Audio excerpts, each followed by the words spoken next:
warahmatullahi wabarakatuh. Waalaikumsalam warahmatullahi wabarakatuh. Salam sehat sejahtera untuk Bapak Ibu guru hebat. Yang saya hormati Ibu Rohmah Sri Astuti selaku calon guru penggerak. Yang saya hormati Bapak Ibu guru yang hebat. Pertama-tama marilah kita panjatkan puji syukur kehadiran Allah Subhanahu wa taala yang mana pada siang hari ini kita masih bisa berkumpul dalam rangka praktek aksi nyata yang akan dibawakan oleh Ibu Rohmah. Aksi nyata kali ini dengan judul diseminasi budaya positif. Kepada Ibu Rohmah saya persilakan. Bismillahirrahmanirrahim. Assalamualaikum warahmatullahi wabarakatuh. Waalaikumsalam warahmatullahi wabarakatuh. Terima kasih. Yang saya hormati Bapak Ibu rekan sejawat SMA Negeri 10 Depok, izinkan pada kesempatan hari ini saya menyampaikan diseminasi budaya positif calon guru penggerak angkatan 10 Kota Depok. Saya dari SMA Negeri 10 Depok. Baik Bapak Ibu, alhamdulillah wa syukurillah, saya panjatkan puji syukur kepada Allah Subhanahu wa taala karena kita semua masih diberikan nikmat sehat sehingga masih bisa berkumpul dalam rangka diseminasi budaya positif. Saya ucapkan banyak terima kasih atas waktu yang sudah rekan-rekan berikan sehingga bisa datang ke kegiatan hari ini. Salawat dan salam senantiasa kita aturkan juga Nabi besar Muhammad SAW beserta keluarga dan sahabatnya. Semoga kita termasuk insya Allah umatnya yang nanti ditemukan di akhir zaman. Baik Bapak Ibu, pada hari ini langsung saya akan menyampaikan diseminasi budaya positif sebagai salah satu syarat untuk calon guru penggerak angkatan 10. Sebelum kita ke apa itu budaya positif, tentunya rekan-rekan sudah mengetahui apa itu budaya. Apa teman-teman budaya? Mungkin ada yang tahu apa itu budaya? Budina, budaya? Kebiasaan. Budaya adalah kebiasaan atau yang lainnya? Tradisi atau adat. Atau Pak Oki? Hasil cipta rasa dan karsa manusia. Hasil cipta rasa dan karsa manusia. Baik. Ya, semuanya adalah betul ya. Next. Jadi, budaya positif di sini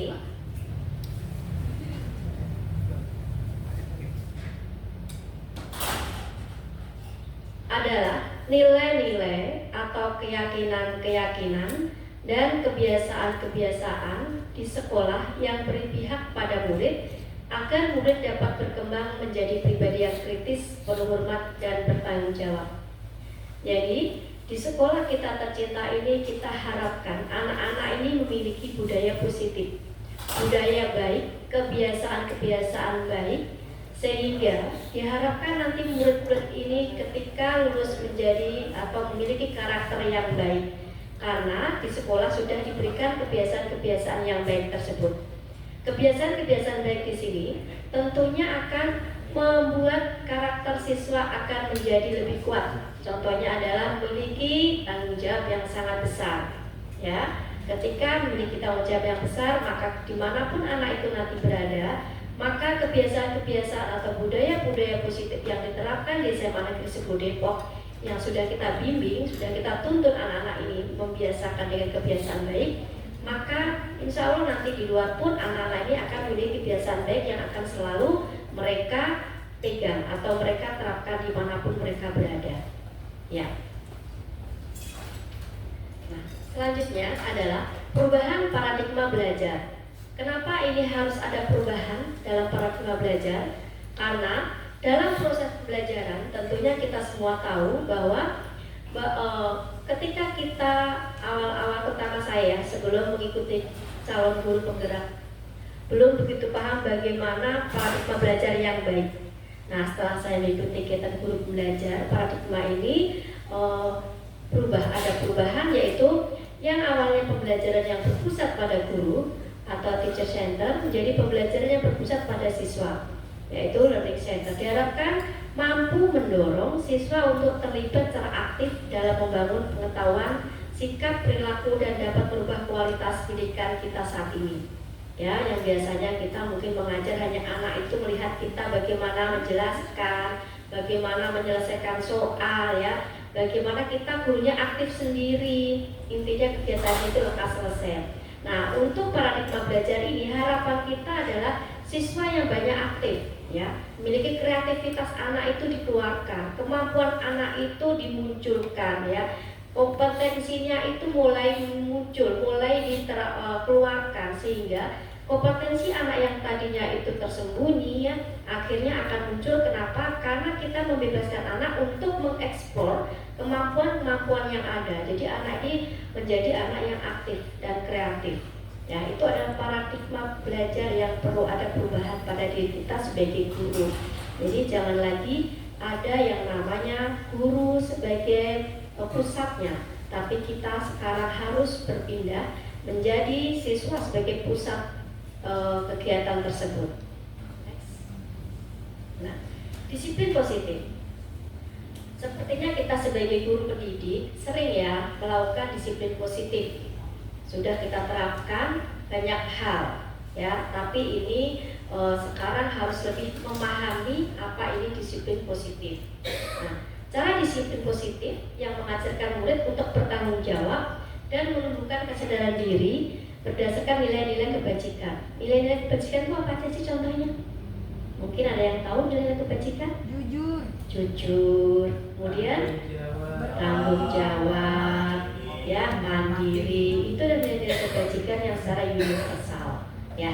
Jadi secara umum anak-anak itu harus memiliki disiplin positif itu, ya. Dengan adanya anak yang memiliki disiplin positif yang baik, ya, yang tadi kebajikan universal mereka memiliki, maka anak ini dengan mudah akan mengikuti dimanapun mereka itu berada. Kegiatan belajar juga pastinya berjalan lancar, ya. Kegiatan untuk penugasan juga berjalan lancar, maupun dengan kreatif atau inovasi-inovasi yang nanti akan mereka lakukan juga akan berjalan dengan lancar. Nah, inilah perlu diterapkan kepada anak didik kita sebagai dasar bagaimana anak ini melangkah untuk menuju masa depan yang gemilang. Kemudian, disiplin positif di sini juga murid dapat mengontrol diri dalam melakukan suatu kegiatan. Jadi kalau anak itu sudah memiliki disiplin yang baik, ya, yang positif, ya, yang secara universal dan mereka miliki, secara otomatis anak ini, murid ini mampu mengontrol dirinya. Artinya contoh, ya, ketika dalam diskusi, anak yang mampu atau mempunyai disiplin positif ini mampu untuk menahan bagaimana tidak menguasai suatu kerja kelompok. Bagaimana anak ini mampu untuk menahan diri untuk mampu bekerja sama. Ya, jadi mampu menahan pola pikirnya gitu. Tapi ketika anak tidak memiliki disiplin yang positif, dia ingin menguasai kelompok kalau memang dia paling mampu. Nah, ini sepertinya belum maksimal, ya, penerapannya. Untuk itu, anak yang memiliki disiplin positif, murid dapat mengontrol dalam melakukan suatu tindakan. Kemudian, dalam disiplin positif di sini dapat membuat murid memahami dan menyadari berdasarkan motivasi intrinsik. Apa itu motivasi? Motivasi mungkin ada yang tahu? Berikan semangat, Bu. Semangat, Niat. memberikan semangat, atau Niat dari hati. niat dari hati, atau yang lainnya dorongan. Jadi motivasi itu adalah dorongan dan semangat yang muncul dari dalam hati. Intrinsik itu munculnya dari dalam diri. Jadi ketika seseorang atau seorang murid memiliki motivasi yang intrinsik, itu adalah paling dibutuhkan dalam dirinya. Kenapa? Karena motivasi tertinggi terletak dalam diri masing-masing. Kalau ada motivasi ekstrinsik atau dari luar, itu sebagai tambahan bagaimana menambah kekuatan untuk memotivasi dalam diri sendiri. Jadi harapan kita adalah anak-anak ini memiliki motivasi intrinsik. Ketika seseorang atau murid sudah memiliki motivasi yang tinggi, dalam kegiatan apapun dia akan termotivasi dengan sendirinya, tanpa disuruh, tanpa ada suatu aturan-aturan. Contoh, ketika ada anak ini mau mengerjakan soal, kalau anak ini tidak memiliki motivasi secara intrinsik, mereka ogah-ogahan, ya kan? Tapi ketika mereka memiliki motivasi intrinsik yang tinggi, tanpa disuruh pun mereka akan mengerjakan tugas. Ya, ketika ulangan mereka akan belajar malamnya, atau mungkin sebelum-sebelumnya sudah persiapkan untuk belajar menghadapi ulangan. Nah, kalau ekstrinsik, ya itu sebagai tambahan supaya menambah kuat motivasi-motivasi dalam diri kita. Sama ya, saya juga seorang guru penggerak, ya harus memiliki motivasi yang tinggi dalam diri sendiri. Untuk apa? Untuk bisa mengerjakan tugas, bisa mencapai apa yang sudah diberikan untuk ketercapaian kita sampai mana. Nah, ketika kita nggak memiliki motivasi intrinsik, ya kita pasti akan tertinggal, gitu ya. Nah, dibutuhkanlah ini yang namanya disiplin positif untuk siswa, motivasi intrinsik. Ya, next. Teori kontrol. Nah, menurut William Glasser, melalui choice theory meluruskan beberapa miskonsepsi tentang makna kontrol, yaitu yang perlu diluruskan melalui atau meliputi yang pertama, guru mengontrol murid. Sebetulnya kita tidak bisa mengontrol murid jika ia tidak mau. Harus ada dorongan sendiri dalam diri murid tersebut. Jadi sebenarnya ya, kalau kita mau menginginkan siswa itu tidak boleh memaksakan, ya. Harus ada dorongan dalam diri murid untuk melakukan. Ya, bagaimana caranya ketika anak ini nggak mau melakukan? Ya kita berikan suatu motivasi. Bagaimana anak ini ketika melaksanakan itu tidak secara dipaksa, gitu ya. Nah, kemudian yang kedua, penguatan positif, efektif dan bermanfaat. Ada suatu penguatan, ya kegiatannya positif dan sangat bermanfaat. Misal, rujukan dan nasihat-nasihat jika terlalu mendalam, murid bisa ketergantungan dan tidak mandiri dalam mengontrol dirinya. Artinya bagaimana? Artinya begini ya. Ketika kita membujuk siswa dengan nasihat-nasihat yang mungkin membuat siswa itu dalam dirinya itu kena ya, artinya itu dalam dirinya itu seperti dipaksa, anak itu juga susah, ya. Jadi anak ini akhirnya seandainya maupun dia tidak bisa mandiri nantinya. Kenapa? Karena keterpaksaan tadi. Ya, kita mengharapkan anak, tapi anak sendiri di sini mungkin ketika kita berikan masukan-masukan sampai ke dalam, dia melakukan, tapi akhirnya mereka tidak mandiri karena dengan keterpaksaan, dia tidak bisa mandiri dalam mengontrol dirinya. Ini penguatan positif, efektif dan bermanfaat. Yang ketiga adalah kritikan dapat membuat orang merasa bersalah dalam menguatkan karakter. Terkadang kita sebagai guru kadang mengkritik, betul nggak sih? Ya kan? Kritik, tapi kritik kita terkadang terlalu berlebihan. Bukannya itu sebagai masukan, tapi malah anak ini merasa bersalah. Oh iya, ternyata saya ini ya. Oh iya, ternyata saya seperti ini. Nah, itulah yang kita harus sebagai guru harus bisa memikirkan bagaimana supaya memberikan kritikan yang membangun. Artinya kritikan yang membuat murid tersebut sadar, gitu ya. Kemudian yang keempat adalah ilusi bahwa orang dewasa memiliki hak untuk memaksa. Ya. Teori motivasi seperti dijelaskan. Next, ya. Teori motivasi. Motivasi itu adalah dorongan, semangat ya dalam diri untuk selalu melakukan hal-hal yang positif, itu namanya motivasi. Nah, teori motivasi kalau kita golongkan itu menjadi 3 menurut teorinya, yaitu pertama adalah ada motivasi untuk menghindari ketidaknyamanan atau hukuman. Yang kedua adalah untuk mendapatkan imbalan atau penghargaan dari orang lain. Nah, ini masuk ke dalam motivasi ekstrinsik.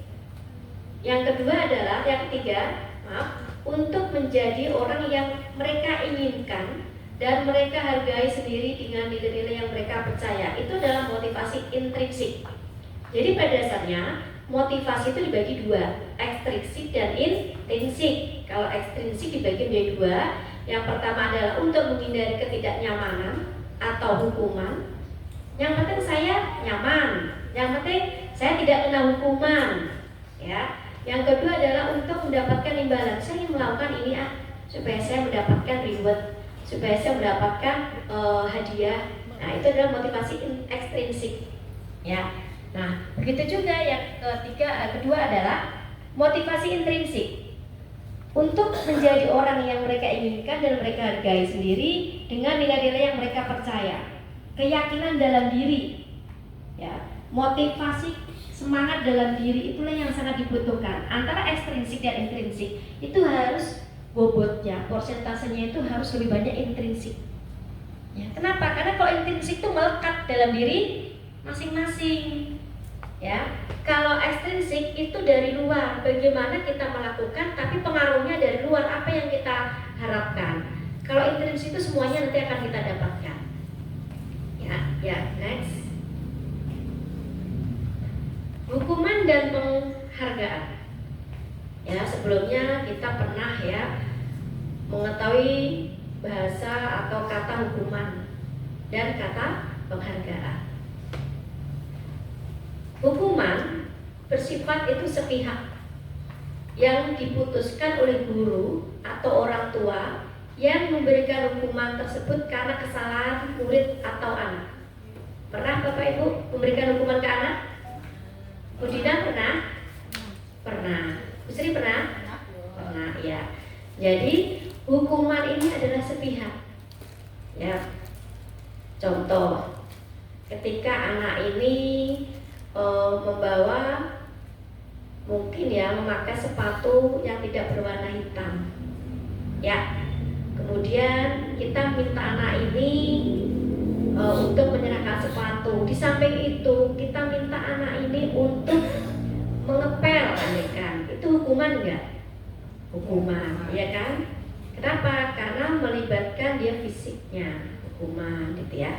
Nah, jadi hukuman bersifat satu arah dari pihak guru yang memberikan dan murid hanya menerima suatu hukuman tanpa melalui suatu kesepakatan atau pengarahan dari pihak guru, baik sebelum atau sesudahnya.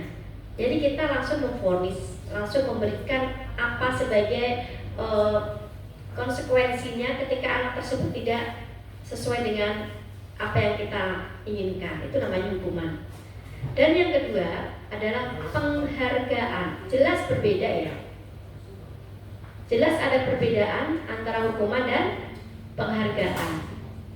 Beda jauh atau beda tipis? Beda jauh ya.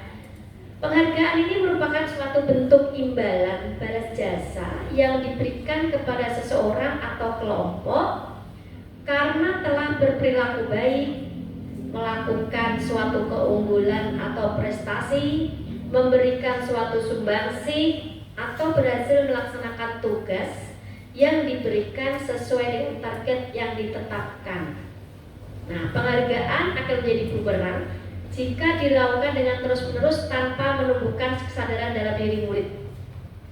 Contoh, ya, dalam kelas ya, ketika kita sedang mengajar, kita ingin memberikan penghargaan kepada anak yang memang aktif. Ternyata kita tidak melakukan treatment bagaimana supaya anak tersebut aktif semua, ya, tanpa melakukan. Contoh, si A dan si B ini aktif. Setiap pada kegiatan dia aktif, maka dia akan mendapatkan penghargaan terus-menerus. Sedangkan yang lainnya kan tidak dapat, ya kan? Ini sesuai enggak? Ya, awalnya sesuai, tapi lama-kelamaan ketika tidak ada treatment, bagaimana mengubah mereka menjadi aktif semua, akhirnya yang mendapatkan nilai ya si itu aja, ya kan? Si A B terus tiap hari selalu mendapat nilai tambahan atau penghargaan terus. Yang lainnya jadi pasif. Nah, untuk itu penghargaan ini tetap akan kita lakukan, tapi harus melakukan suatu penelaahan, evaluasi bagaimana supaya anak itu saling silih berganti untuk selalu aktif. Jadi semuanya itu aktif semua, ya. Jadi nanti penghargaannya pun bisa bergiliran siapa yang aktif. Kita sebagai guru harus bisa untuk motivasi bagaimana supaya menggerakkan anak-anak ini memiliki keaktifan yang merata, gitu ya. Jadi makanya penghargaan ini kalau tidak kita dibuat suatu treatment untuk kedepannya dan evaluasi, maka ini juga kurang, gitu ya. Next, dihukum oleh penghargaan. Nah ini apa maksudnya? Nah di sini yang pertama adalah jangka pendek, ya, dan jangka panjang pengaruhnya. Penghargaan itu bisa berpengaruh pada jangka pendek dan jangka panjang. Yang kedua, penghargaan tidak efektif. Tidak efektif artinya penghargaan yang percuma, gitu ya. Penghargaan merusak suatu hubungan, ya, karena mungkin suatu persaingan. Jadi penghargaan di sini bisa menjadi rusaknya suatu hubungan, mungkin pertemanan, seperti itu. Penghargaan mengurangi ketepatan. Yang kelima, penghargaan juga bisa menurunkan suatu kualitas, karena anak ini merasa, wah saya itu kan sudah banyak penghargaan. Akhirnya pertemuan berikutnya anak ini bisa menjadi tenang aja, kemarin juga kan saya sudah mendapatkan penghargaan, sekarang saya biasa aja lah, nggak mau dapat penghargaan lagi. Jadi bisa menurun suatu kualitas belajar karena suatu penghargaan. Jadi penghargaan ini bukan menjadi sangat berarti buat anak tersebut, tapi malah menjadi menurun. Jadi bukan suatu penghargaan lagi buat anak tersebut, ya, gitu ya. Kemudian mematikan kreativitas, ya. Kemudian penghargaan menghukum. Jadi suatu penghargaan juga bisa menjadi suatu penghukum buat diri anak tersebut. Dan yang kedelapan adalah motivasi dari dalam diri. Jadi bisa menjadi motivasi dalam diri atau intrinsik. Ya, next. Sekarang kita akan bahas tentang kebutuhan dasar manusia. Pada dasarnya, manusia ini memiliki kebutuhan dasar. Ya, contoh kalau dalam kehidupan sehari-hari itu kan ada kebutuhan primer, ya nggak sih? Sekunder, tersier, gitu ya. Nah, sama. Kebutuhan dasar manusia menurut Dr. William Glasser dalam bukunya Choice Theory, di sini ada 5, ya. Yang berdasarkan kesimpulan, semua orang senantiasa berusaha untuk memenuhi kebutuhannya dengan berbagai cara. Bila mereka tidak bisa mendapatkan kebutuhannya dengan cara yang positif, mereka bisa melanggar peraturan atau melakukan hal-hal yang tidak sesuai dengan nilai-nilai kebajikan. Nah, itu adalah menurut Dr. William Glasser. Nah, apa saja 5 kebutuhan dasar manusia? Yang pertama adalah bertahan hidup. Bagaimana seorang manusia di sini mampu bertahan hidup? Ya, seperti tadi ada kebutuhan primer, ya, itu kan yang wajib terpenuhi. Apa itu?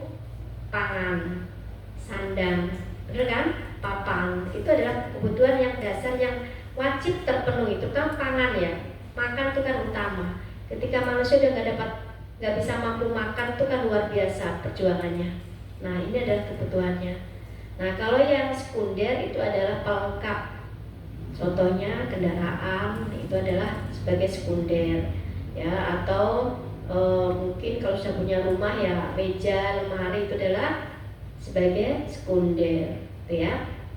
Nah, yang kedua adalah kasih sayang dan rasa diterima. Setiap manusia itu pengen disayang.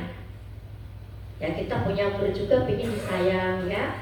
Bagaimana mereka dirindukan oleh kita, ya, sebagai gurunya. Contoh, setiap pagi kita melakukan penyambutan siswa. Ini anak itu memiliki rasa apa? Rasa disayang oleh kita. Oh, saya tiap pagi disambut oleh Bapak Ibu guru. Saya berarti dirindukan oleh Bapak Ibu guru saya. Ini memiliki motivasi yang sangat tinggi untuk anak untuk berangkat sekolah lebih awal. Pasti ada efeknya ketika kita seorang guru, semua guru tidak menyambut anak, ya. Dan mereka merasa diterima. Oh, saya di SMA 10 diterima nih, gitu ya. Saya merasa diakui sebagai murid SMA Negeri 10. Nah, jadi kita sebagai seorang guru, ya, harus bisa mempunyai rasa kasih sayang dan rasa menerima anak ke dalam sekolah. Ya. Yang kedua adalah kesenangan. Anak ini juga memiliki kesenangan. Ya, kita manusia memiliki kesenangan. Ya, karena dengan kesenangan itu kita bisa mampu bertahan untuk melakukan apapun. Kalau kita bersedih, kita nggak bisa melakukan apapun. Tapi kalau kita happy, kita senang, kita memiliki kekuatan. Ya, kekuatan untuk apa? Ya, untuk melakukan suatu aktivitas, ya, suatu kreativitas, gitu ya. Nah, kemudian kebebasan. Manusia juga perlu bebas. Ya, bebas apa? Bebas yang bertanggung jawab. Kalau kita bebas, hanya bebas saja ya, tak terkendali seperti layang-layang yang putus talinya, ya akan kemana saja arahnya.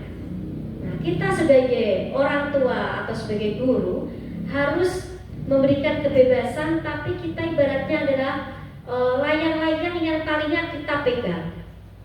Ya, kita pegang biar anak ini akan kemana arahnya, ya bisa kita talinya kita kendorkan, kita tarik kembali. Jadi anak ini memiliki kebebasan tapi terarah. Ya, kebebasan yang tidak kebablasan tapi sudah terkontrol. Kemudian penguasaan. Nah, di sini kita sebagai manusia juga harus memiliki suatu penguasaan. Ya, penguasaan dalam arti hal yang positif. Ya, bagaimana kita bisa membuat sesuatu yang bisa kita akui, ya kita merasa ada, ya kita bisa di suatu itu yang bisa kita kuasai. Nah, ini membuat kita menjadi orang-orang yang puas dengan apa yang telah kita lakukan. Sama kita sebagai pendidik, ketika melihat anak-anak kita memiliki potensi yang sangat tinggi, memiliki prestasi, kita puas gak Bapak Ibu? Puas, ya kan? Kita bangga nggak dengan anak kita? Bangga. Apa yang kita banggakan? Karena kita sendiri, ya kita sendiri yang mampu membuat mereka seperti yang kita harapkan. Ada kepuasan tersendiri, ya, ketika kita mampu mewujudkan apa impian kita, apa harapan kita terhadap anak didik. Berarti kita menguasai suatu keadaan tersebut, maka kita pun menjadi puas karena penguasaan. Oke, next. Nah, kebutuhan bertahan hidup. Di sini kebutuhan akan perasaan aman seperti kesehatan, rumah, makan, gitu ya, itu contohnya. Ya. Kemudian kasih sayang dan rasa terima. Anak-anak yang memiliki kebutuhan dasar kasih sayang dan rasa diterima yang tinggi biasanya ingin disukai dan diterima di lingkungan sekolah. Yang tadi saya jelaskan bahwa kalau pagi hari kita menerima anak-anak itu senang. Saya dulu kan waktu sekolah juga sama, ya. Pagi-pagi saya disambut oleh bapak ibu guru saya di pintu gerbang. Itu senang banget mau salaman, ya. Senang banget bapak ibu guru saya menyambut saya gitu. Itu ada suatu kebanggaan bagi murid-muridnya. Karena merasa diterima, merasa dirindukan, diharapkan di sekolah. Sehingga ini mempengaruhi kemotivasi belajar anak. Saya hari ini harus lebih baik daripada hari kemarin karena guru saya menyambut saya.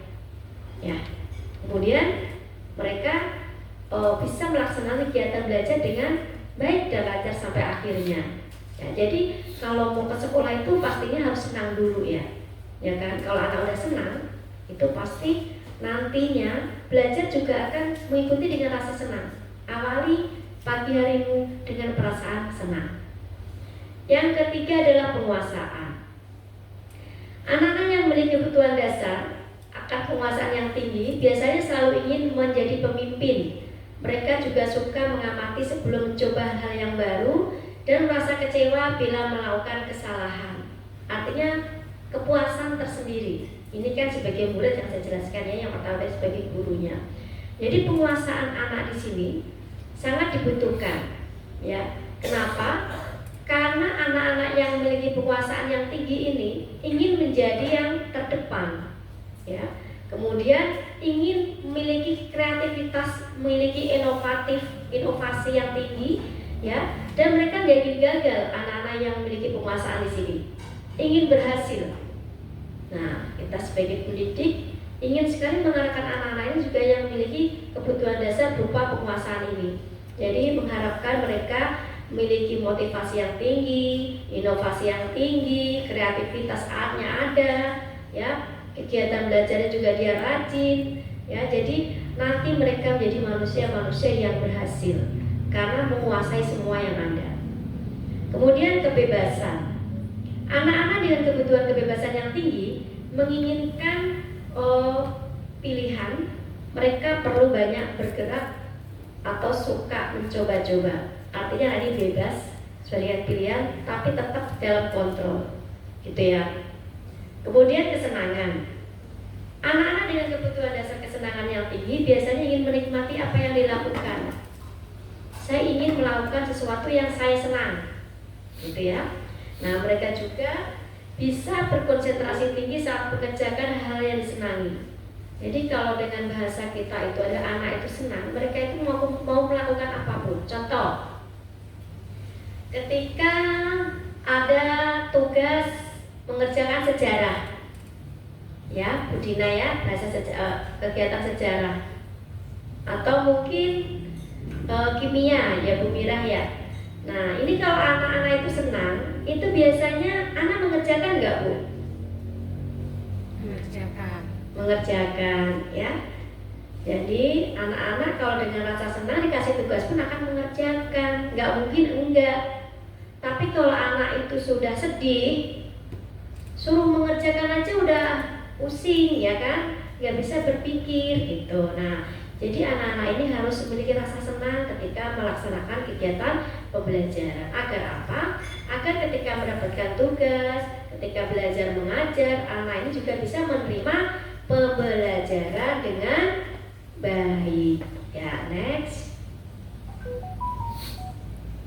Keyakinan kelas. Pernah mendengar keyakinan kelas, kata-kata ini? Bu Setia pernah mendengar keyakinan kelas? Pernah, ya. Keyakinan kelas atau kesepakatan kelas. Apa itu keyakinan kelas, Bu Lina mungkin?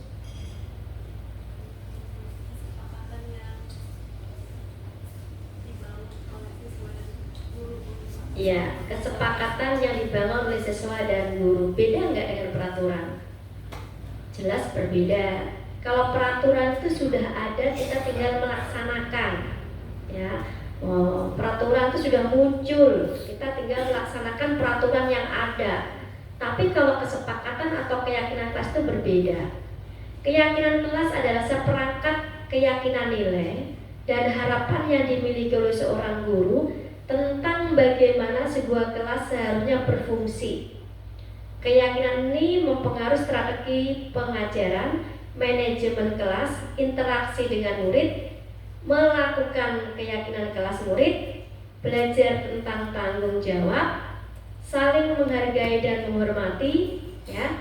Keyakinan kelas juga berorientasi pada kepentingan murid sebagai subjek dalam menemukan disiplin positif. Ya. Jadi alangkah baiknya keyakinan kelas itu kita buat tiap kelas.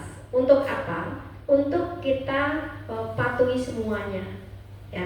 Karena keyakinan kelas itu yang membuat bukan gurunya, tetapi seluruh siswa. Siswa maunya apa di sini?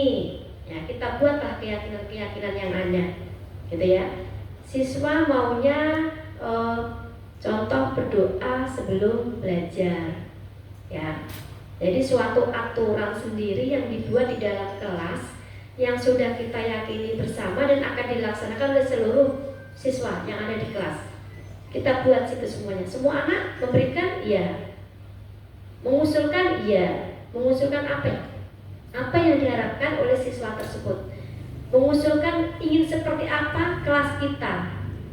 Ya, tentunya ini berkaitan dengan disiplin positif.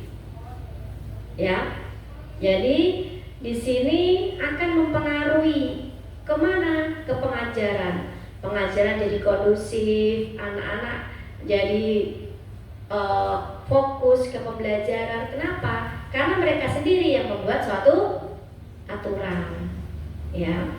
Mereka yang membuat, mereka yang menjalankan, mereka juga yang harus mematuhi. Ya, itu keyakinan kelas. Ya. Jadi keyakinan kelas di sini berorientasi pada kepentingan murid ya sebagai subjek dalam penumbuhan disiplin positif. Ya, semoga harapan kami di sini, harapan saya ya, nanti kita semuanya membuat keyakinan kelas. Ya, supaya apa? Karena keyakinan kelas ini yang berhubungan dengan disiplin positif tentunya sangat bermanfaat buat kita semua. Saya sebagai gurunya, Bapak Ibu sebagai gurunya, ya kan? Siswa sebagai muridnya. Nah, ini sangat bagus sekali terapkan. Supaya apa? Ya supaya kegiatan belajar berlangsung dengan baik, gitu ya. Nah, atau mungkin Bapak Ibu sudah ada yang pernah menerapkan keyakinan kelas? Pak Tri sudah? Alhamdulillah Pak Tri sudah ya. Ada yang belum? Pak Iman udah? Sudah ya Pak? Ya sudah. Pak Oki udah? Oh sudah, ya. Ya harapan kita semuanya keyakinan kelas sudah terbentuk sehingga dengan keyakinan kelas kalau terbentuk dengan baik secara otomatis nanti SMA Negeri 10 Depok di sini akan memberikan apa ya, mendapatkan dampak yang positif dengan adanya keyakinan kelas yang terbentuk. Ya. Next. Nah, pelaksanaan keyakinan kelas nanti akan saya berikan video di terakhir bagaimana pelaksanaan keyakinan kelas yang sudah saya buat sehingga nanti bisa kita tonton secara bersama-sama bagaimana saya memimpin di dalam ruangan kelas untuk membuat suatu keyakinan kelas yang nanti akan kita simpulkan, kita ringkas menjadi beberapa kata yang padat tapi bermakna ya, menjadi beberapa kesimpulan sehingga akan didokumentasikan di dalam kelas yang akan kita print out kemudian kita tempel ya, yang nantinya itu sebagai acuan anak-anak untuk melaksanakan keyakinan kelas yang telah mereka buat. Nanti di akhir akan saya sampaikan yaitu video-video membuat keyakinan kelas. Baik Bapak Ibu, kita lanjutkan. Selanjutnya adalah 5 posisi kontrol restitusi. Nah, yang pertama yang akan kita bahas adalah penghukum. Seorang penghukum bisa menggunakan hukuman fisik maupun hukuman verbal. Ya, di sini 5 posisi kontrol restitusi ini disampaikan oleh William Glasser, yaitu berkesimpulan ada 5 posisi kontrol yang diterapkan seorang guru, orang tua atau atasan. Yang pertama tadi, penghukum. Seorang penghukum bisa menggunakan kalimat verbal maupun fisik, ya, hukuman verbal maupun fisik. Contoh fisik itu apa? Mungkin tahu Ibu Sri? Suruh berlari, betul. Hukuman fisik itu berlari, terus push up, squat jump, gitu kan ya? Pernah nggak Bapak Ibu melakukan waktu itu? Pernah dulu ya? Oh ya, dulu.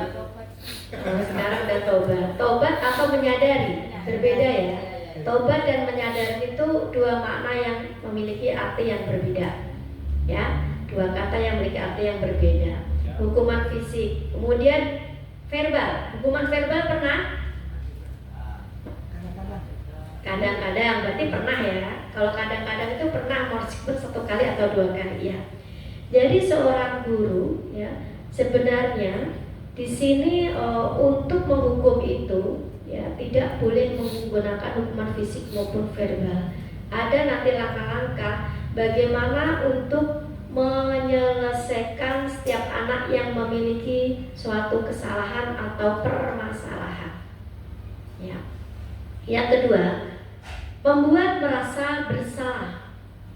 Ya, jadi anak-anak itu merasa bersalah. Kenapa? Pada posisi ini biasanya guru akan bersuara lebih lembut. Pembuat merasa bersalah akan menggunakan keheningan yang membuat orang lain merasa tidak nyaman, bersalah atau rendah diri. Apakah pernah Bapak Ibu membuat merasa bersalah anak atau murid? Pernah ya, dengan bahasa yang seperti apa, mungkin lembut tapi dalam gitu ya, tapi mengena anak gitu ya.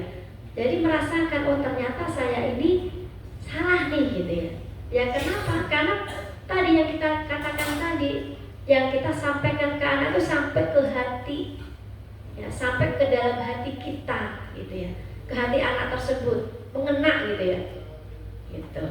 Nah, next. Yang ketiga adalah teman.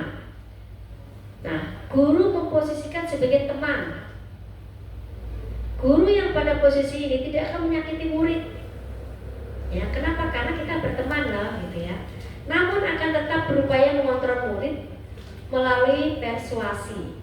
Guru di posisi teman menggunakan hubungan baik dan humor untuk mempengaruhi seorang. Jadi ketika anak ini berbuat salah, kita tidak menghukum atau tidak membuat merasa anak ini bersalah, tapi kita lebih merangkulnya sebagai seorang teman, ya, mengajak ngobrol yang baik-baik sebagai seorang teman. Kemudian yang keempat adalah pemantau atau mengawasi. Seorang guru juga bisa menjadi seorang pemantau atau pengawas.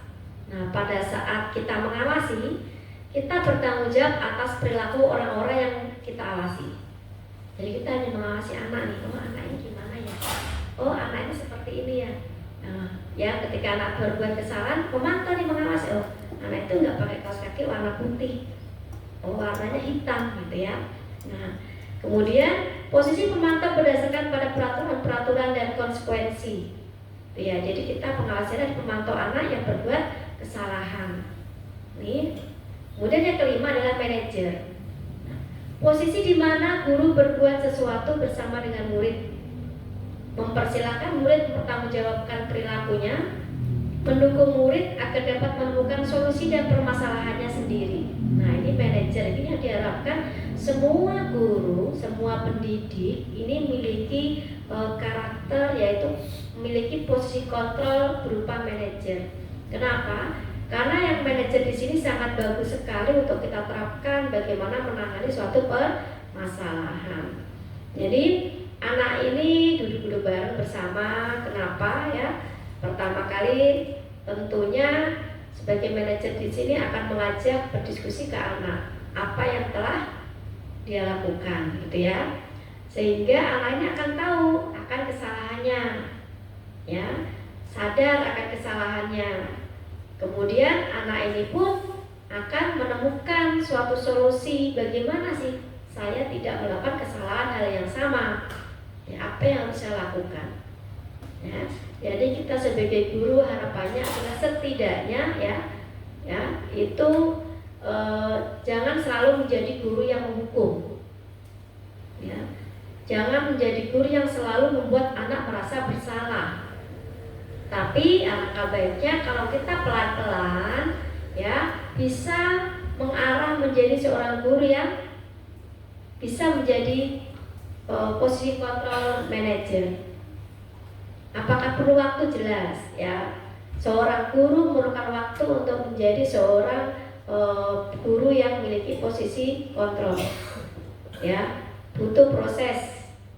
Nah untuk itu kita nanti bisa pelan-pelan Bapak Ibu ya, bagaimana sih bisa menjadi posisi manajer. Nah nanti ada langkah-langkah yang akan Bapak Ibu ketahui ya. Karena di sini kita sebenarnya sama-sama belajar ya. Saya belajar apa yang sudah ada, menyampaikan yang sudah saya ketahui, dan supaya Bapak Ibu mengetahui dan bisa mendapatkan ilmu yang sudah kita dapatkan ya. Jadi 5 posisi kontrol restitusi. Apa aja Bu Sri? Pertama ya Bu, 1 penghukuman Bu. Terus yang kedua yaitu pembuatan merasa bersalah. Ya, terus Yang ketiga yaitu teman. Kita guru menganggap siswa sebagai teman. Terus Yang keempat yaitu pemantauan atau mengawasi. Yang kelima yaitu manajer. Ya, manajer. Ya, oke. Berarti udah masih ingat ya untuk 5 posisi kontrol restitusi. Ya. Nah, ini kita juga harus mengenal segitiga restitusi. Ya. Segitiga restitusi merupakan proses menciptakan kondisi bagi peserta didik untuk memperbaiki kesalahan mereka sehingga mereka bisa kembali pada kelompok mereka dengan karakter yang lebih kuat. Nah, nih ada 3 sisi segitiga restitusi yang meliputi atau yang perlu kita ketahui. Yang pertama adalah menstabilkan identitas.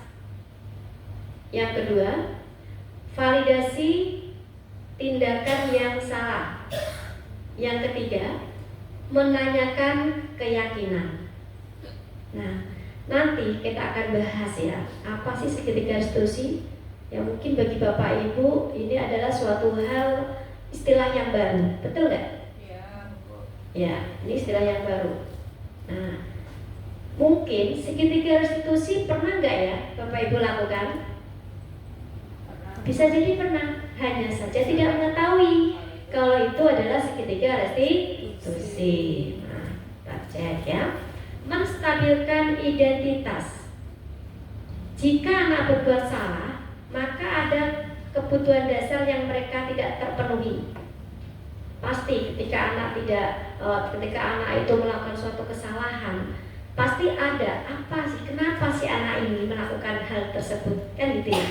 Jadi ada kebutuhan dasar yang sebenarnya tidak mereka penuhi, maka mereka lah membuat suatu kesalahan.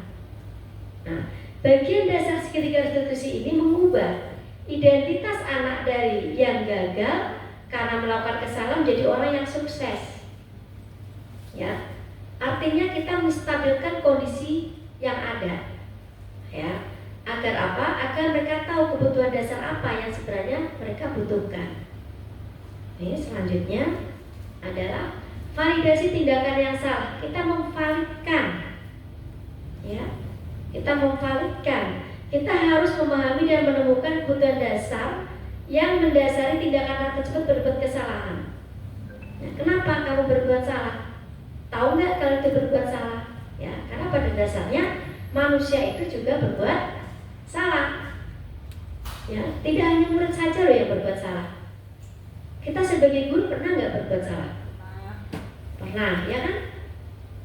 Pernah nggak berbuat suatu masalah? Pernah.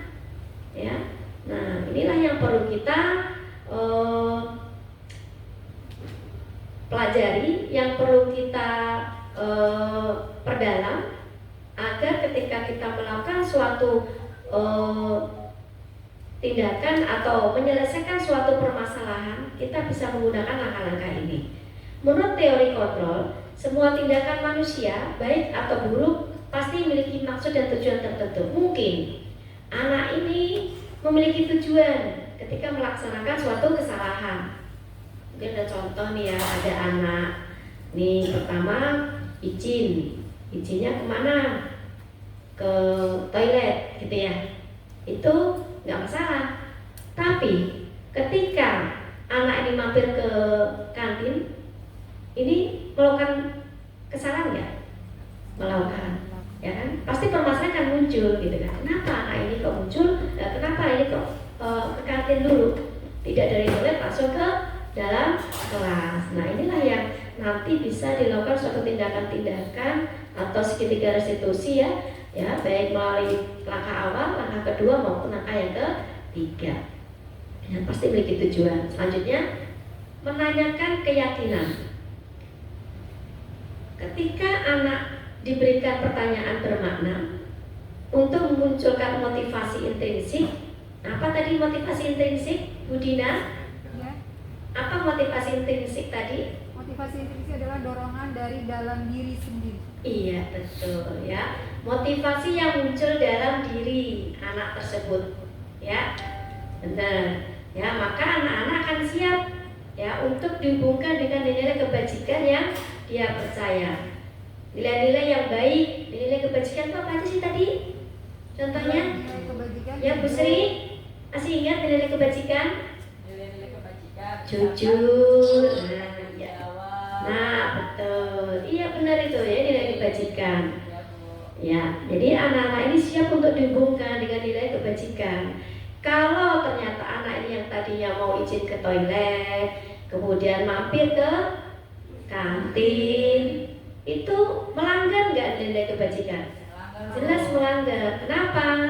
Karena yang pertama tidak jujur, yang kedua tidak bertanggung jawab atas apa yang mereka lakukan, ya, dan berpindah menjadi orang yang dia inginkan. Diinginkan apa tadi ya? Jadi tidak jujur, tidak bertanggung jawab, ya semaunya, gitu kan? Nah, penting menanyakan ini ke anak tentang kehidupan ke depan yang dia inginkan. Artinya harus diluruskan, ya. Setelah tahu tujuannya, setelah tahu anak ini salah, kemudian tahu kenapa berbuat kesalahan. Yang ketiga ini kita yakinkan, kita munculkan, kita hubungkan dengan nilai-nilai kebajikan yang telah mereka lakukan, ya, dengan kesalahan-kesalahan yang mereka lakukan harus kita ingatkan kembali, ya. Tentunya nanti akan kaitannya dengan keyakinan kelas yang telah dibuat, ya. Nah, jadi pada aksi nyata modul 1.4 ini dapat disimpulkan bahwa budaya positif di sekolah dapat terwujud dengan kolaborasi antara kepala sekolah, guru, orang tua, dan siswa. Mulai dari menyusun keyakinan kelas bersama siswa, ya, kemudian melaksanakan keyakinan kelas tersebut, ya, kemudian guru berperan pada posisi kontrol manajer untuk memahami kebutuhan dasar siswa. Apabila muncul permasalahan perilaku, maka penyelesaiannya dapat dilakukan melalui segitiga restitusi. Apa segitiga restitusi tadi apa saja? Kemudian validasi, ya, dan menanyakan keyakinan. Nah, ini ya Bapak Ibu. Nah, ini ada contoh kasus. Contoh kasus di sini. Pada suatu hari, saya sebagai wali kelas 10/4 menerima laporan dari guru lain bahwa beliau merasa terganggu saat melakukan kegiatan belajar mengajar di kelas 10/4 dikarenakan ada anak perwalian saya memutar musik dengan volume yang tinggi atau kencang pada waktu ada tugas dari guru, karena guru yang bersangkutan sedang ada keperluan dan diketahui anak yang memutar musik tersebut bernama Hasbi. Maka dengan ini saya memanggil anak yang bernama Hasbi tersebut, ya. Kemudian next, langkah-langkah untuk melaksanakan atau untuk menyelesaikan suatu permasalahan. Yang pertama adalah tadi menstabilkan identitas. Nah, kita panggil ini Hasbi, ya.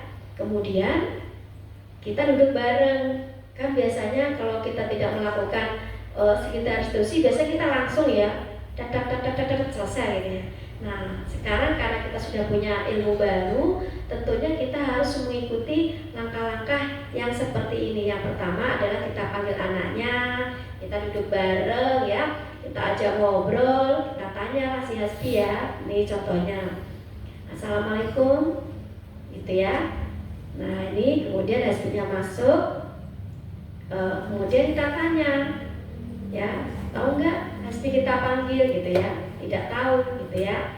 Nah, saya mendapat laporan dari Pak Amdani, contohnya guru matematika, yang merasa beliau terganggu karena di kelas Hasbi ada yang memutar volume musik yang sangat tinggi ya, sehingga beliau ke kelas dan kemudian beliau terganggu ya. Kemudian ternyata tahu kalau Hasbi ini yang memutar musik tersebut. Nah, pastinya Hasbi mengiyakan, ya kan? Karena kita panggil Hasbi gitu ya, sudah ketahuan kalau Hasbi ini memutar musik yang sangat keras. Nah, kita tanya ke Hasbi, sebenarnya Hasbi tahu tidak sebenarnya musik itu yang diputar terdengar sampai luar? Ya, bisa saja Hasbi ini kan tahu kalau musiknya sangat kencang sehingga terdengar sampai luar, sampai ke sebelah kelas. Kemudian kita tanya lagi, Hasbi, kalau seandainya kamu sedang belajar kemudian ada teman lain memutar musik keras-keras, terganggu tidak? Nah, jawablah Hasbi, terganggu Pak, gitu ya. Ya, maka kemarin ya saya lakukan kemarin ya sedang kelas di kelas sebelah. Jadi sebenarnya Hasbi itu merasa kalau dia itu telah melakukan mengganggu kelas-kelas lain dengan musik yang dia putar sangat kencang tadi. Dia mengaku ini menstabilkan identitas, ya, menanyakan kebenaran, benar enggak? Ternyata dia mengaku itu menstabilkan kondisi. Next. Nah, kemudian kita validasi nih, ya, tindakan yang salah. Ya, kita tahu, kita kasih clue ya, bahwa setiap orang itu punya kesalahan. Itu manusiawi. Kita sebagai guru pun juga pernah melakukan suatu kesalahan. Tapi saya ingin, ya, Hasbi ini tidak mengulangi kesalahan yang sama. Pasti sebagai anak yang ingin dihubungkan dengan budaya positif, nilai-nilai kebajikan yang baik, pasti anak ini akan setuju. Baik Pak, pasti gitu, ya kan? Nah, pasti punya alasan. Mengapa mutar musik yang sangat keras? Nah, kita tanyakan kenapa sih mutar musik yang sangat keras? Karena ada tugas deadline-nya, ya, lama. Kemudian saya juga senang mutar musik ini sebagai hobi, gitu ya. Dia tuh hobi memutar musik, ya. Dia mengerjakan tugas itu sambil memutar musik, gitu. Nah, kemudian saya tanya lagi, ya, namanya hobi itu boleh, memutar musik itu boleh, tapi tidak boleh mengganggu kegiatan KBM di ruang sebelah. Kita harus menghormati orang lain, ya. Jadi boleh memutar musik ketika waktunya, mungkin ketika istirahat, ya, istirahat yang panjang, ya. Karena disitulah emang anak-anak itu bisa mengeluarkan ekspresi hobi mereka di saat seperti itu. Ketika istirahat panjang atau jam kedua, ya, istirahat kedua itu biasanya lebih lama waktunya, ya. Tapi itu pun harus ada volume yang tidak boleh terlalu mengganggu teman-temannya di kelas sebelah. Ya secukupnya aja ya. Jadi gak boleh kencang-kencang gitu. Ini validasi tindakan yang salah. Kemudian selanjutnya adalah menanyakan keyakinan. Bapak tahu Hasbi suka musik karena itu adalah salah satu hobinya. Tapi pernah tidak, ya, bahwa kita pernah membuat keyakinan kelas. Nah, kita ingatkan kembali, kita hubungkan lagi dengan apa? Dengan budaya positif, dengan nilai-nilai kebajikan, dengan keyakinan-keyakinan kelas yang sudah menjadi suatu kesepakatan. Ya. Nah, di sini ternyata ingat. Nah, makanya kita sebelum nanti ketika kegiatan pembelajaran harus membuat keyakinan kelas sebagai dasar kita untuk melakukan suatu penyelesaian masalah. Nah, iya Pak, saya ingat. Itu salah satu adanya kita harus menghormati teman sekelas dan teman lain di luar kelas. Nah, dengan adanya musik tersebut, otomatis Hasbi ini telah melanggar atau tidak melaksanakan salah satu keyakinan kelas, tidak menghormati kelas lain yang ada di luar kelas tersebut. Ya, nah kemudian Hasbi sendiri jawab, iya Pak. Nah, yang dilakukan Hasbi tadi telah menyimpang dari keyakinan kelas. Iya Pak, saya telah melakukan penyimpangan dari keyakinan kelas. Kemudian kita tanya lagi, apakah Hasbi tidak untuk mengulangi lagi hal yang sama? Ya, kemudian Hasbi menjawab, saya bersedia tidak untuk mengulangi hal yang sama dan perbaiki hubungan dengan teman-teman atau guru yang merasa tersinggung.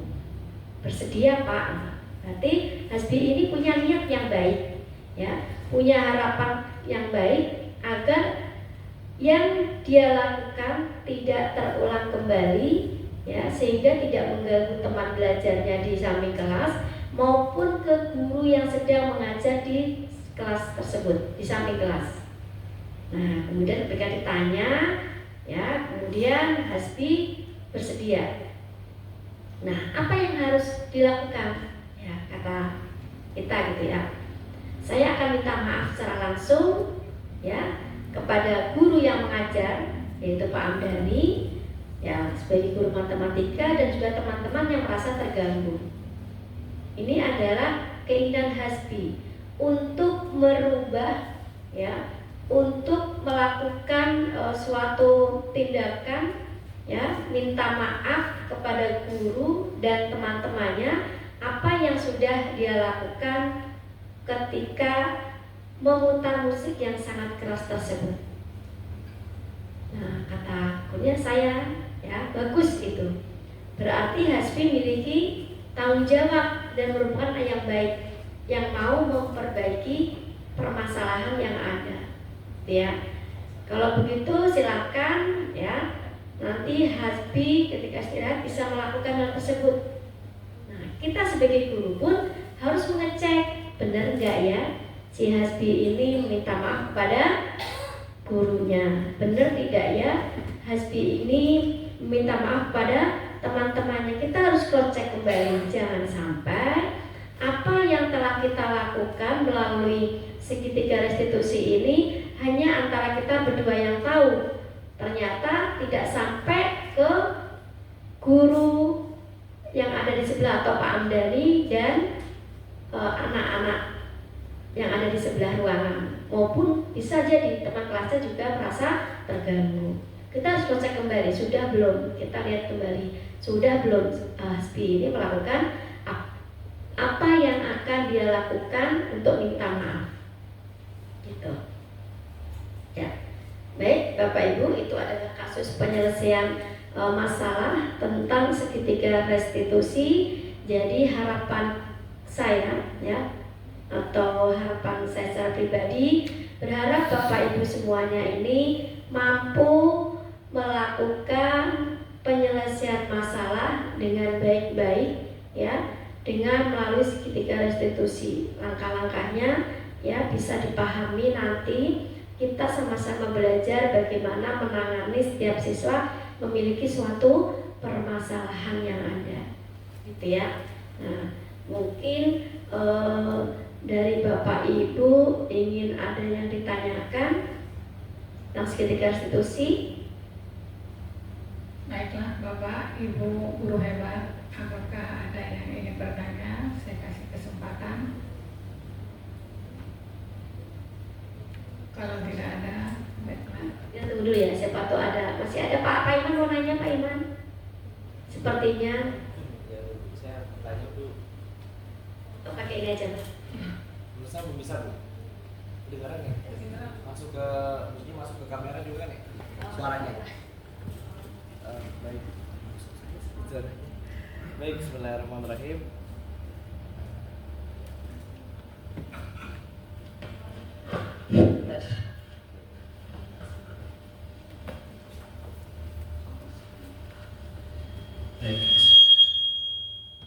Bismillahirrahmanirrahim. Terima kasih atas kesempatannya tentang pemaparan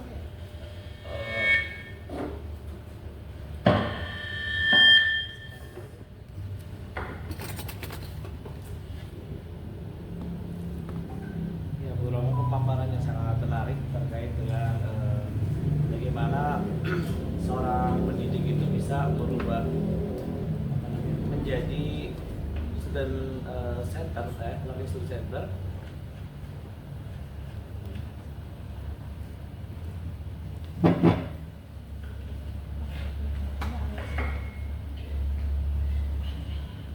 Baik, sejujurnya saya juga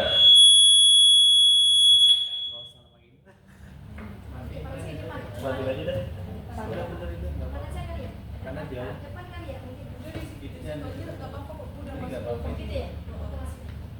Cek, baik. Oke, bismillahirrahmanirrahim. Ya, sejujurnya saya juga masih belum bisa menjadi manajer ya dalam proses guru tadi ya, dimana kadang memposisikan diri paling mentoknya ya seorang monitor ya, dimana ya seorang yang memang menyampaikan tentang aturan dan juga konsekuensi yang harus dilakukan oleh peserta didik di saat mereka melakukan kesalahan. Nah, bahkan beberapa kali saya mencoba untuk menjadi seorang rekan teman, tapi nampaknya juga memang belum bisa memberikan dorongan intrinsik dalam diri peserta didik. Saya sendiri yang ingin saya tanyakan ya, dalam beberapa yang Ibu sampaikan tadi, apakah ini berlaku untuk peserta didik yang levelnya itu sudah akil balik, kita mengerti, sudah mengerti benar dan salah atau bisa menyadari diri? Karena antara anak SMP, SMA itu ada berbeda psikologinya. Anak SMA kalau misalkan guru udah diem itu kan pekat tuh, oh guru nggak senang berarti. Nah, kalau guru anak SMP itu bahkan saya pernah tuh ngajar di ICM tuh, ICM ya. Waktu itu 2017. Nah, ketika anak berisik banget ini, saya tawarkan ini mau kalian yang keluar atau bapak yang keluar nih, bapak aja yang keluar. Jadi menurut saya apakah kesadaran ini bisa ditanamkan juga untuk mereka yang ada di peserta didik level SMP atau bahkan mungkin SD? Begitu sih dulu, Pak. Terima kasih. Ya, terima kasih Pak atas pertanyaannya. Saya akan bisa menjawab ya Pak ya. Kalau untuk yang Bapak tanyakan tadi terkait dengan posisi kontrol guru ya, ini sebenarnya berlaku untuk semua level, Pak. Ya, bagaimana kita bisa memposisikan kita pada level mana? Karena penanganan anak setiap umur itu pasti berbeda ya Pak ya. Nah, kalau mungkin anak SMA ya, kalau sebaiknya ketika anak bermasalah tidak dibicarakan langsung di dalam kelas, karena itu kan sebagai bentuk apa ya, mungkin anak merasa malu ya Pak ya. Nah,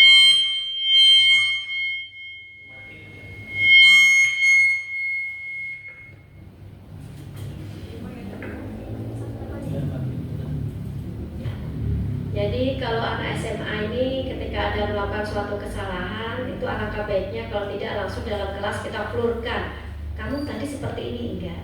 Kita panggil gitu kan ya, kita panggil ke dalam mungkin ruang BK, kita ajak ngobrol gitu ya Pak, yang kita lakukan ketika instruksi ini. Begitu juga untuk anak SD atau TK juga pasti memiliki, SMP juga memiliki cara yang berbeda Pak, yang sesuai dengan umur kita sesuaikan. Biasanya kalau anak SD itu kan pasti ngajak bicaranya itu nggak bisa langsung tek gitu ya, harus melalui apa dulu gitu ya, biar anak ini paham apa yang kita ajukan. Untuk kegiatan ini, untuk kontrol ini kita lakukan untuk semua level, baik itu SD, SMP maupun SMA. Makanya ini calon guru penggerak ini tidak hanya dari kalangan SMA Pak, semua level dari SD ya, SMP, SMA itu ada, mungkin bahkan TK ada ya, tapi sepertinya sedikit sekali gitu ya. Nah, inilah yang perlu kita sebagai guru harus memahami hal tersebut, bagaimana bisa mengajak anak ini untuk berbicara gitu ya. Ya, karena ini langkah-langkah yang memang menurut saya itu sangat bagus ya Pak ya, untuk menyelesaikan suatu permasalahan. Saya juga sama Pak, dulu ketika menyelesaikan masalah itu langsung nih saya nih gitu ya. Tapi sekarang setelah mendapat pendidikan seperti ini kok saya jadi menyadari begitu. Oh, ternyata dalam penyelesaian suatu masalah itu harus ada langkah-langkahnya. Ya, bagaimana kita menjadi si guru kontrol yang mampu menjadi manajer. Yang dulu kita kan langsung menghukum gitu ya Pak. Anak salah, kamu gini. Udah lari push up gitu ya. Ternyata yang saya lakukan tuh dulu salah gitu. Setelah tahu teori ini yang baru saya dapatkan dari calon guru penggerak ini, tentunya sangat bermanfaat gitu. Nah, nanti akan bisa kita share ya Pak ya, untuk materinya, biar nanti sama-sama belajar supaya nanti kita guru-guru yang ada di SMA 10 ini bisa menjadi pelan-pelan tapi ya bertahap ya, menjadi seorang guru dalam posisi manajer ya teman, setidaknya teman kemudian manajer. Memang perlu waktu Pak, perlu bagaimana kita belajar yang lebih dalam lagi, lebih dalam hati gitu ya, dalam hati bagaimana bisa menerapkan hal-hal tersebut itu ya Pak ya. Itu yang bisa saya jawab ya Pak. Nanti jika ada kekurangan kita bisa bahas di selanjutnya ya. Apakah ada dari Bapak Ibu Hebat yang ingin bertanya lagi? Baik, Pak Tri. Ya Pak Tri silakan. Baik, sebelumnya Assalamualaikum warahmatullahi wabarakatuh. Waalaikumsalam warahmatullahi wabarakatuh. Baik, Bu Rohmat, terima kasih atas waktunya. Berkaitan dengan 5 kontrol tadi ya Bu Rohmah. Pokoknya ada 5 posisi kontrol yang perlu kita ketahui bersama gitu ya. Nah, saya akan kaitkan dengan peristiwa-peristiwa di SMA Negeri 10 Depok. Tadi kenapa saya meminta untuk ada salah satu wakasek gitu ya, yang mungkin terutama dari pihak kesiswaan untuk mendampingi dalam kegiatan budaya positif ini Bu Rohmah. Karena kita kan selama ini kan dalam penanganan peserta didik ini kan mungkin mentoknya di pemantau ya Bu Rohmah. Bahwasanya peserta didik yang melakukan kesalahan kita arahkan ke poin. Ya, terlambat poinnya sekian. Terus nanti setelah diberikan poin suruh ngaji dulu dan lain sebagainya gitu ya. Tetapi kalau kita mengikuti 5 posisi kontrol ini kan berbeda. Ya, yaitu kita arahnya ke manajer.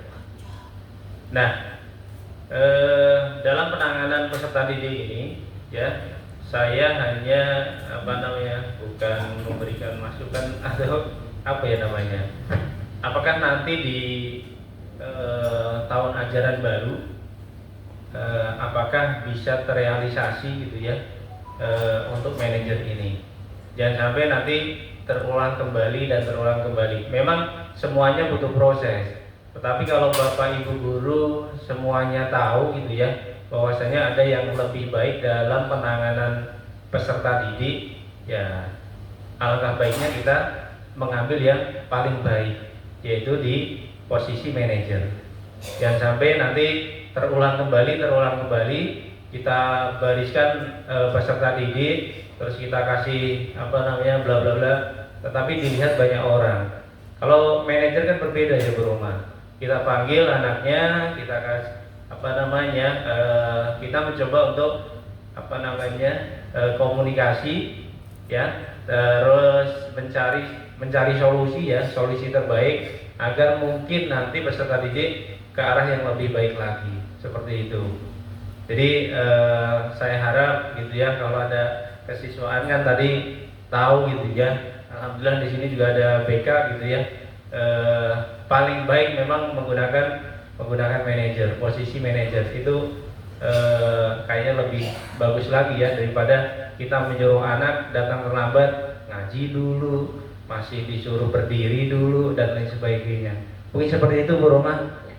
Assalamualaikum warahmatullahi wabarakatuh. Waalaikumsalam warahmatullahi wabarakatuh. Baik Pak Tri, terima kasih. Di sini ada Ibu Nova, kesiswaan Ibu Nova. Ada.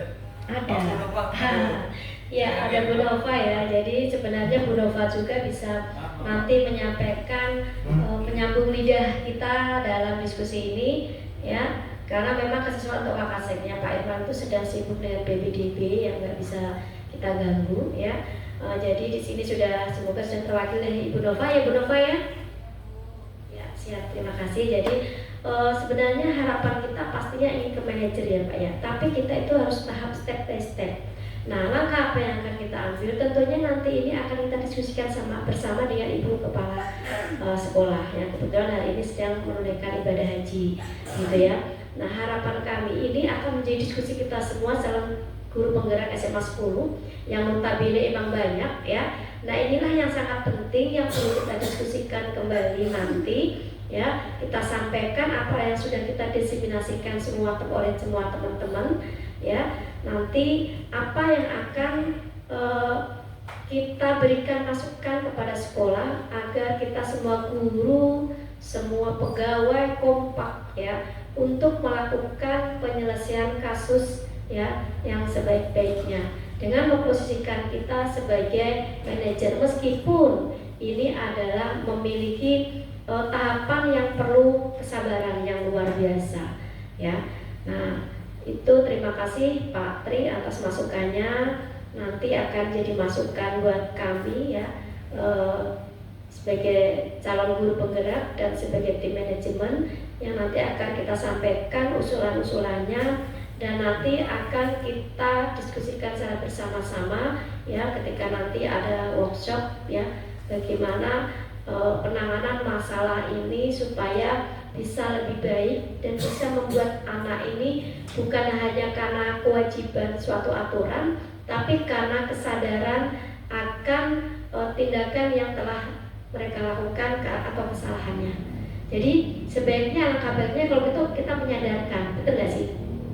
Iya, menyadarkan itu lebih baik daripada dia hanya melaksanakan tapi karena suatu aturan.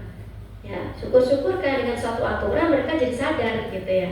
Nah ini yang tugas kita bersama sebagai seorang pendidik. Semoga apa yang kita lakukan nanti ya bisa berjalan dengan lancar, dan saya mohon kepada teman-teman untuk supportnya masing-masing. Kita harus kompak ya, kita harus menjalankan yang terbaik untuk anak dan untuk sekolah dan kita sebagai pendidik SMA Negeri 10 Depok. Nah ya, mungkin itu Pak Tri jawaban dari saya. Terima kasih atas masukannya, nanti bisa saya sampaikan kepada manajemen terlebih dahulu. Gimana? Apa masih ditambah pertanyaannya? Ada lagi yang mau bertanya? Kalau tidak, silakan. Baiklah, demikianlah tadi telah kita dengarkan pemaparan mengenai diskriminasi budaya positif yang dipaparkan oleh Ibu Roma selaku calon guru penggerak. Semoga ilmu yang disampaikan tadi yang diberikan kepada kita benar-benar bisa kita laksanakan dalam hidup anak murid kita. Amin amin ya rabbal alamin. Saya sebagai pembawa acara. Baiklah, sebelum saya tutup acara ini, marilah bersama-sama ditutup dengan membaca alhamdulillah. Alhamdulillahirabbil alamin. Ya, terima kasih. Wassalamualaikum warahmatullahi wabarakatuh.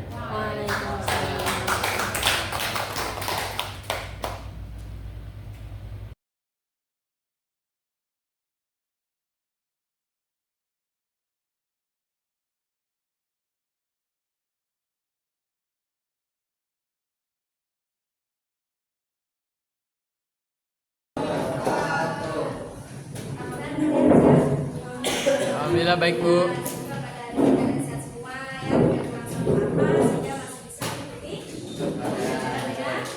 Baik.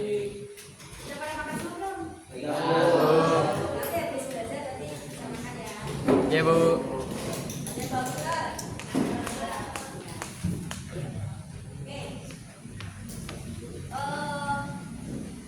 Pada kesempatan hari ini, Ibu akan mengajak kalian untuk membuat suatu kesepakatan, namanya kesepakatan kelas atau keyakinan kelas. Kira-kira keyakinan kelas, kesepakatan kelas berbeda nggak dengan peraturan? Beda. Apa bedanya?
Setuju, Bu. Tidak berisik? Solid? Setuju, Bu. Setuju, Bu. Setuju, Bu. Yang ada penghuni ya? Fauzi, Bu. Fauzi. Tidak boleh main HP saat guru menjelaskan. Setuju, Bu. Tidak belajar dan tidak berbicara. Uang udah kemana, Bu? Tidak membeda-bedakan teman. Setuju, Bu. Kelas 1 sama dan basic sama. Kemudian keempat perpaduan. Telat berarti partisipan waktu ya. Part 1 kelas 1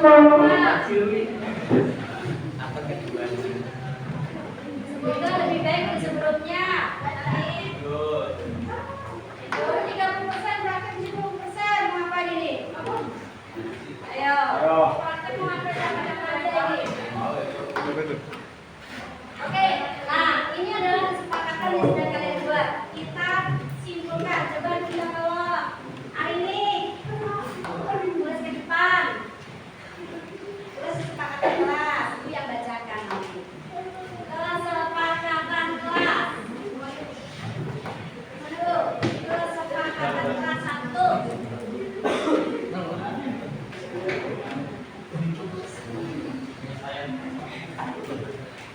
Kelas bersih dan rapi, setuju nggak? Setuju. Satu, kelas bersih dan rapi. Yang tengah, Bu. Yang tengah, Bu. Yang tengah. Tidak berisik saat pembelajaran, setuju? Setuju. Mana setuju? Setuju. Tidak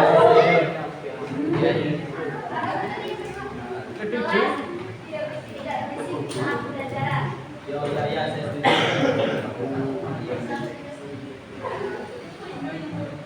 Ini kelas kompak, setuju? Setuju? Ya, saya setuju. Saya setuju.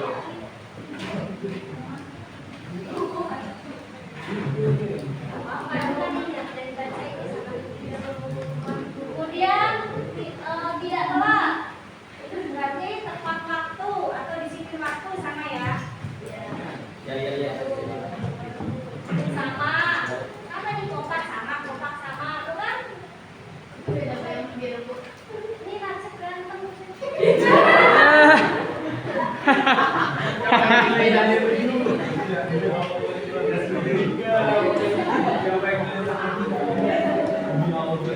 Tidak boleh main HP.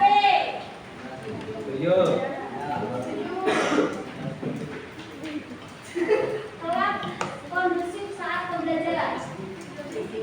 Oh, tidak bersih atau kondusif ya? Atau kondusif sama aja deh. Jangan bolos. Apa nih? Pas waktunya piket, jadi harus piket. Ya, betul, Bu.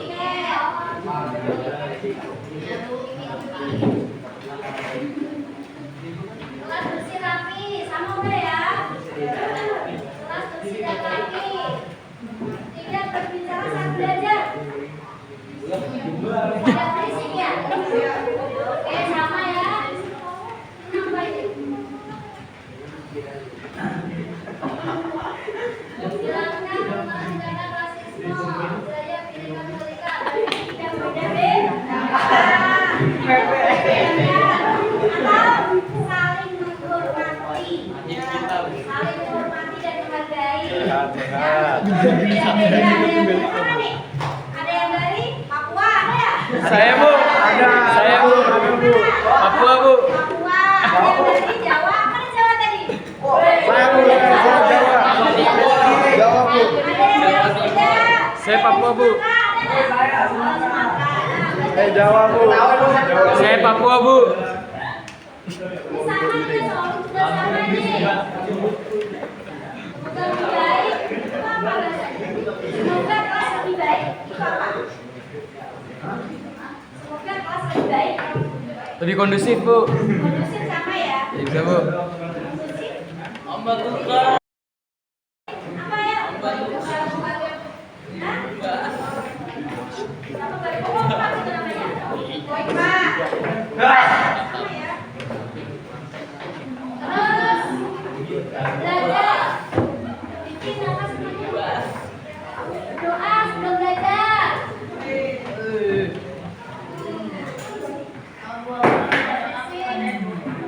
Kelasnya asik, kelasnya asik. Asik. Teman-temannya dari asik kan jadi. Kompak ya, sama nih kompak. Saya ingin semua anggota kelas aktif saat kelas ngomong. Kompak, Bu. Ya, bekerja sama. Ya, kompak. Kompak sama nggak dengan bekerja sama? Ya, Semoga sukses. Ya, jangan berisik kantin. Oh. Ya, jangan berisik kantin. Berarti izin keluar kelas. Keluar kelas. Sama sih. Lagi. Sama nih bongkar terus. Sepuluh aja ya, 9 ke bawah. Tidak membuli.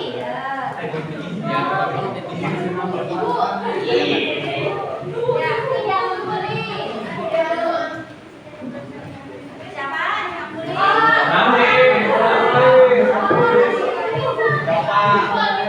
Rapi, Bu, rapi. Rapi. Siapa?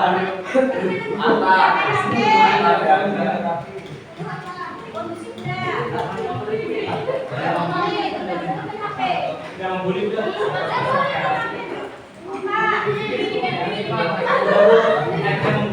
Jangan mencontohkan satu teman yang contek. Jujur dalam mengerjakan soal. Iya.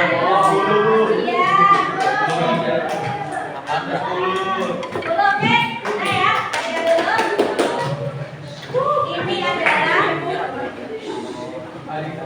ini adalah kesimpulan dari membuat kesepakatan kelas. Dibacakan sekali lagi. Ini nggak ada loh ya. Oh, nggak ada ini. Kelas bersih dan rapi. Nah, jadi kelas bersih dan rapi, maka harus melaksanakan piket. Ya, yang nggak piket, ya gimana caranya supaya mau piket gitu ya. Berarti harus komunikasikan wali kelas. Ya, kelas tidak berisik. Berarti kondisinya adalah kelas itu tidak ramai. Ketika belajar ya belajar, gitu ya.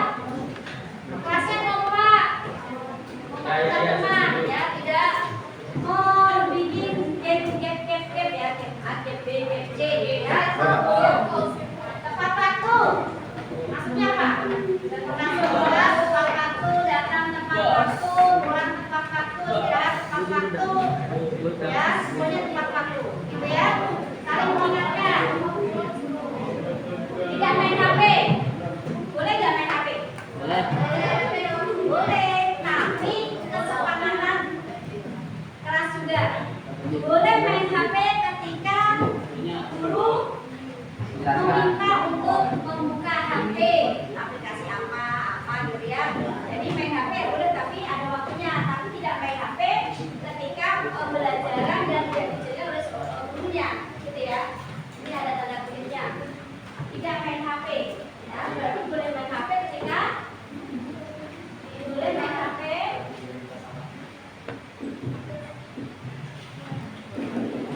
Ketika ketika diizinkan ya.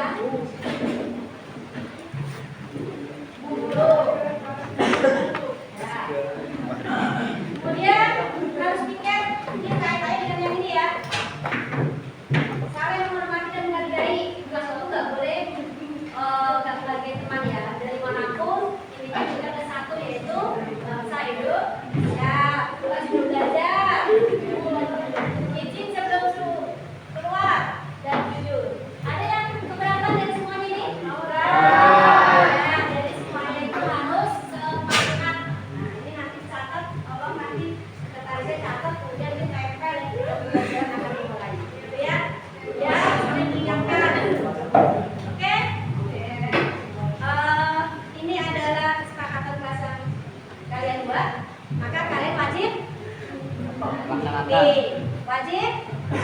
Menerapkan. Berarti wajib Menerapkan.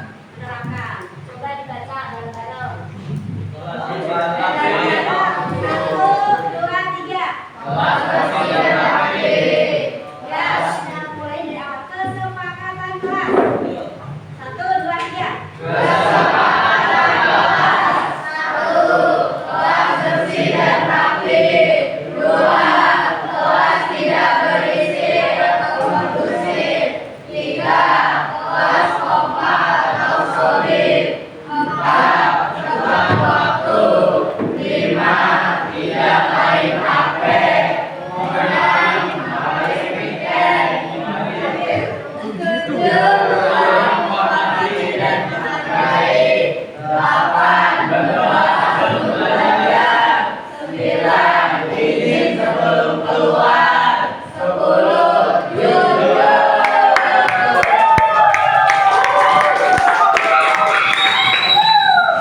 Jadi satu wajib ditaati, wajib dipatuhi, dan wajib dilaksanakan. Oke, demikian kesepakatan atas hari ini yang kita buat. Semoga kita semua bisa melaksanakan dengan baik. Terima kasih atas waktunya. Ya, ada